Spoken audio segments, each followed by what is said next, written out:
একজন যুবক অজান্তেই একটি অত্যন্ত মূল্যবান উল্কাপিণ্ড খুঁজে পায়। সে সঙ্গে সঙ্গে পকেট থেকে 5 ইউয়ান বের করে এক আন্টির হাতে দেয়। সে বোতল থেকে উল্কাপিণ্ড বের করে নিয়ে চলে যায় একটি এন্টিক দোকানে। এরপর দোকানি উল্কাপিণ্ড দেখে বলে, এটা অনেক দাম, আমি এটার জন্য তোমাকে $50,000 দিতে পারবো। ঠিক আছে, যেমন বলছো তেমনই হবে। পরের মুহূর্তেই সে টাকা ট্রান্সফার করে দেয়।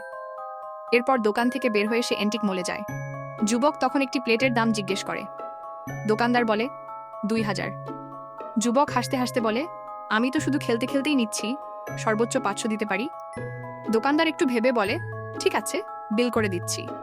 ঠিক তখনই দূর থেকে শিয়াও হুয়া সেখানে এসে পৌঁছায়। সে এক নজর দেখেই বুঝে যায় যুবকের হাতে থাকা প্লেটটি কোনো সাধারণ জিনিস নয়। সে অবাক হয়ে যায়, কারণ ছেলেটার দৃষ্টি এত তীক্ষ্ণ। তার মনে যুবকের প্রতি ভালো একটি ধারণা তৈরি হয়। তাই সে তাকে নিজের পরিবারের অ্যান্টিক দোকানে আসার আমন্ত্রণ জানায়। দুজন মিলে আরেকটি অ্যান্টিক দোকানে পৌঁছায়। তখন যুবক বুঝতে পারে যে দোকানে সে একটু আগে উল্কাপাথর বিক্রি করেছিল সেটিও আসলে শিয়াও হুয়ার পরিবারেরই দোকান। তখনই দোকানি এসে বলে, তুমি এবার কেমন খাজানা নিয়ে আসলে দেখি তো। মেয়েটি ভাবতে থাকে এটি নকল হবে। তখনই তার বাবা বলে, এটা অনেক পুরনো দামি একটি প্লেট, এটা রাজবংশের। তখন দোকানি বলে, এটা কত টাকা বিক্রি করবে? ছেলেটা বলে $17 লাখ। দোকানি রাজি হয়ে যায়। দোকান থেকে বের হয়ে যুবক আবার রাস্তায় কাবার বা পুরনো জিনিস সংগ্রহ করতে শুরু করে। ঠিক তখনই একটি ফুড ম্যাসাজ পার্লারের ম্যানেজার তাকে কাবার কেনার জন্য ভেতরে ডাকতে থাকে। কিন্তু ভেতরে ঢুকতেই সে বড় একটি চমক পায়।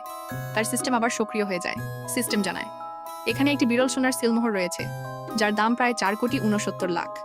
যুবক এটা শুনে একেবারে হতবাক হয়ে যায়। তারা বলে, একজন কাবার কুড়ানো লোক এত বিলাসবহুল 5 স্টার ফুড ম্যাসাজ সেন্টারে কি করছে? এটা শুনে যুবক রেগে যায়। এই বিষয়টা সে সরাসরি মালিকের কাছে অভিযোগ করবে। তখন ম্যানেজার বলে, আপনি কি চান সেটা আপনাকে দেওয়া হবে। সে বলে, মেয়েটার পিছনে একটি সিলমোহর আছে, ওটা আমার চাই। তখন ম্যানেজার তাকে দিয়ে দেয়। ছেলেটা মনে মনে খুশি হয়ে যায়, কারণ এটার দাম $10 মিলিয়ন। পরের পার্টের জন্য সাবস্ক্রাইব করো।